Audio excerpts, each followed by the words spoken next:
All right, welcome back, folks. It's Cal Knight, watch collector, investor, and watch professional, guru, if you will, here at Benison, going to let you know why it is extremely important to get a luxury watch in your life, even if you're broke as a joke, even if you're someone who thinks you can't afford a luxury watch. We're going to go over some reasons why owning a Rolex, owning an Audemars Piguet, owning a piece of art on your wrist like this Patek Philippe could change your life forever and could allow you access points into things you never knew before. This is the common misconception. This is something I hear all the time, even when I'm here at the shop, even when I'm out and about buying, selling, and trading, or just networking with other folks. It's like, why would you spend money on an expensive watch? It doesn't make sense. I just feel like I'm throwing money away. I don't understand why you would do that when you can go and invest in a house or you can do all these other things. Blah, blah, blah, blah, blah. Well, let's take a look at what we got here and make the case. I want to see what you guys think. I want to see if you agree or disagree. We have some nice pieces right here. All right, ladies and gents. So, what is so important about a luxury watch? Why do you need one in your life? Why is it something that is actually an investment if you do it right instead of a liability? I got folks who will come up to me and they say, I can't afford a luxury watch. I'm like, okay, well, how much did you spend on that watch you're wearing? Whether it's a Fossil, whether it's a mall watch, whether it's an Eco Citizens Drive, whether it's an Apple Watch. And the truth of the matter is they're spending up to, I'd say, anywhere from about $200 to $2,000 sometimes on pieces that are not holding value, right? So they're these mall brand watches, or they're these watches that they've heard about on billboards or in ads, and they're getting sold by jewelers and dealers and mall kiosks that they just think it's cool. And they look at it in the light of, if I buy this watch, right, and I lose money or I just keep it, then it's okay because it's not much and I didn't lose that much money. But when I tell them that they can wear something at the caliber of watchmaking like a Patek Philippe here, this is a Aquanaut in blue, or something like this Audemars Piguet, Japan diver in gold, their eyes light up because they see and feel the precious metals and see how amazing these watches are. But they go, okay, but how expensive are those? And obviously, these aren't the cheapest pieces to start off with. So they once again stand in their defense of, well, okay, well, that sounds cool that you're making money on these, which is a mental shift because I'm actually making money on these watches when I sell them. But how can you do that if you don't have that much money you want to put towards a watch? Those things are upwards in the, call it 5 to 6 figures, and I'm only looking at 4 figures to 3 figures to start. This is where they need some clarity because there are some great pieces you can pick up in the 4 figure range and even in the 3 figure range, but I'd really push it to 4 figures, and they can change your life. So even something like this Rolex Turnograph with the date in blue, gold and steel, is something that's under $10,000. In fact, you could probably pick one up if it's pre-owned in excellent condition for $5,000 or less. And it's a 36 millimeter, looks absolutely fantastic, keeps impeccable time. And when you're wearing this beauty on your wrist, people notice. You get people to network with you and want to know what you do. I'll give you an example. The first luxury watch I bought was actually a two-tone date just like this, except it had the Jubilee bracelet, which is the more intricate bracelet, not the oyster bracelet here. And I was 24 years old, something like that, when I was wearing this watch out and about, and it was like everyone needed to know what I did. They wanted to network, they wanted to do more business with me because it was a calling card of authenticity, of empowerment, and of something that made it real, that I knew what I was talking about. Now, a lot of the trolls and people on here might say, well, what do you need to prove that? What does it matter if you're wearing a Rolex on your wrist, if you're wearing an Apple Watch and you're a billionaire?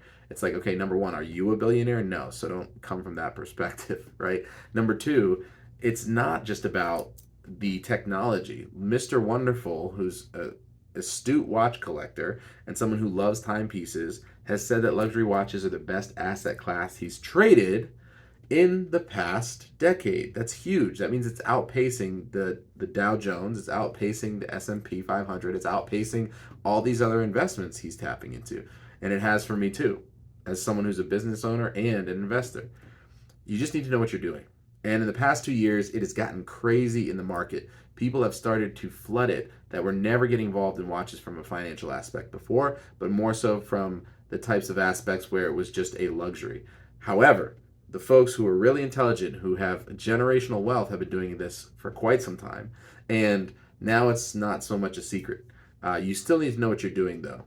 If you don't buy the right types of pieces, the right types of brands, and you don't buy correctly, I'm telling you, you're going to get burned. And that's what happened in the last 2 years. People were overpaying for things like these Pepsi GMT Master 2s that were going well above the MSRP sticker price. And now they're just having to wait it out.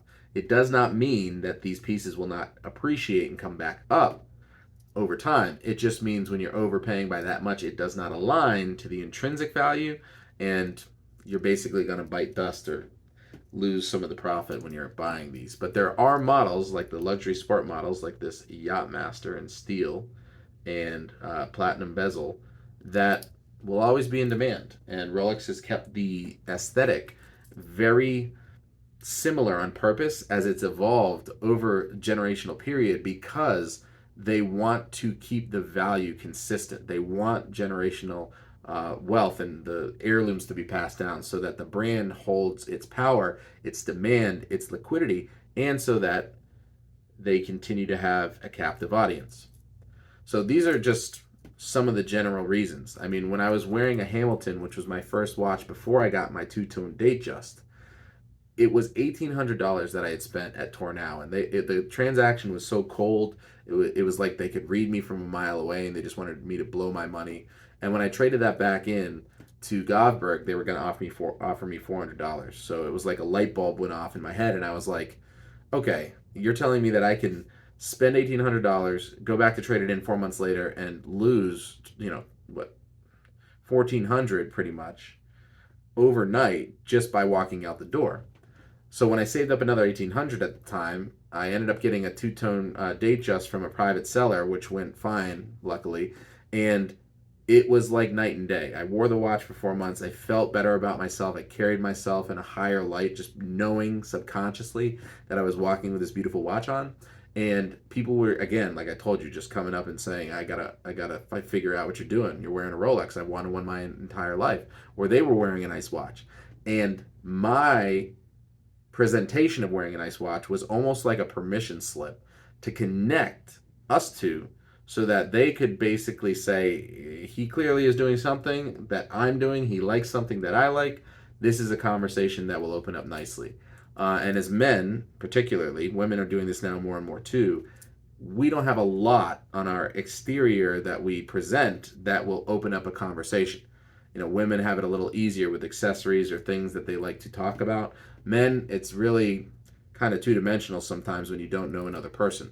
So having a luxury timepiece and connecting with other passionate collectors and enthusiasts over this is game-changing. I don't care who you are. So even if you have your Apple Watch, even if you have something that is more practical if you go travel, don't forget to get something that's nice. And this doesn't have to be, again, a piece that's $20,000, $200,000, $2 million. Some of these pieces are starting at the $2,000 range, the $1,500 range. Bell & Ross, Omega, Ulysse Nardin, all great brands, Cartier, where you can find models that work. So I always argue away people who are saying, oh, I can't afford that, oh, that's a waste of money. They clearly haven't experienced how amazing it is and what the opportunities are that come. Another great story, if you guys don't know this, is the military. Those who used to be in the military and do tours abroad would buy something like a gold Rolex, right? And the reason they bought their gold Rolexes, back in the day, obviously they were not as pricey as they are now, but they've always appreciated. But the point wasn't necessarily always just about the appreciation, which they did, where they could make money. It was also because if they ended up getting stuck or trapped or in a very bad spot in a different country or captive, or they were kidnapped, they could trade the gold Rolex for pure cash in any country they went to. And the liquidity and demand of this as an asset is what I'm trying to get across here. It's huge. You can't do that with an Apple Watch. You can't do that with an eBell or a Citizens Eco Drive or some other thing that you've been pitched that's pure depreciation. You can only do it with pieces that are in demand that hold long-term brand value. Audemars Piguet, for example. This is a Royal Oak Offshore. Patek Philippe, all precious metals, sport, luxury sport watches, right? So again, entry into these realms is not as aggressive as people think. They're just uneducated. And the benefits that come with wearing a beautiful luxury timepiece almost always outweigh the any other watch you're going to wear. I could literally list them for days. I have lists and lists of benefits. And it's not to say that there's not brands out there that are trying to do some beautiful things and make amazing watches. It's just the caliber and the quality of the craftsmanship is undeniable over an extended period of time for brands like Richard Mille, Audemars Piguet, Patek Philippe, Rolex, Cartier, Omega, right? And obviously there's different tiers. So something like this, Patek Philippe, I would only trust with a watchmaker like Benison, who has certified Patek watchmakers. You wouldn't want to throw this to an Omega watch tech, which isn't even really a watchmaker. So there's levels to the game. And as you get more educated, as you trade in and out of things, and as you work with people you trust, you can get to this level very comfortably. It doesn't have to be uncomfortable to drop 100,000 into a timepiece, especially if you know the liquidity for it is still 100 over time. Or if you exit and you made $40,000 in 12 months, where are you getting that return in any other investment vehicle safely with a hard-backed asset like this? The mobility of the money is insane. I mean, you can take these things and just walk around, cross borders, right? It's just undeniable. So there's plenty of good options out there. All these things we're going to cover on this channel. If it's something you're interested in, if you've been debating, if you need a nice watch, if you want to get one as a gift for your loved ones, these are all good options. These are all good things you can do. I remember my father was never a watch guy, right? He loved him to death, but it skipped a generation, and he would never wear something because he thought it was expensive. And I got him a Breitling Colt in steel, and he loves the thing. He won't take it off. He can't shut up about it. He's connected with other high net worth individuals out golfing and stuff now that he's retired because he has one. And I can trade him in and out of other things. Like I got him a two-tone Rolex that he traded the Breitling for, where I made some money on the Breitling and he got the Rolex. And I'm sure when he's done with that, we can trade him into something else. So keep an open mind is what I'm saying. Don't think you can't afford beautiful timepieces that will hold a higher caliber of quality, not break as much, and be a conversation piece that will change your lifestyle. It's not just about looking at a watch. It's not the argument like most people say, well, a quartz watch keeps better time than a manual automatic watch. That's people thought that the quartz watch in the 70s was going to destroy automatic watches. Absolutely not. Never. We're never worried about that changing. And the reason is it's the same reason that someone won't swap a Porsche 911 stick manual for a Tesla. It doesn't mean that they can't have both. It doesn't mean that they're necessarily all one or all the other, even though sometimes they are. It means the guy who wants the collector's Porsche understands the value, the heritage, craftsmanship, the driving experience, and doesn't want a machine just running their life. It's different experiences and different needs. And the guy who has that collector's Porsche is much more likely to connect with broad audiences of people who appreciate art and assets versus someone who just buys what everyone else can buy, right? So there's some good tips. There's some good interesting insight. I love playing around with these beautiful works of art. They're just so amazing. And again, all money makers if they are acquired properly and you understand the market. So it can take some time and experience. I have 15 years myself, but it's been fun, and I love connecting with other people over it. Drop the comments below if you agree or disagree with all of this. We'll answer those questions, and I'll debate you if I don't agree, but it's open-ended. I want to hear what you think. Every single person that comes to the shop, I have the same conversation. I'm 1,000,000 to 0 still. I've won every single argument, and at the end they're either like, oh, I never saw it from that perspective, or they're like, man, I guess I don't really have an argument to some of these things. So let's see what you got. Let's see what you're wearing. I hope everyone's having a wonderful week, and we'll catch you next time. Peace.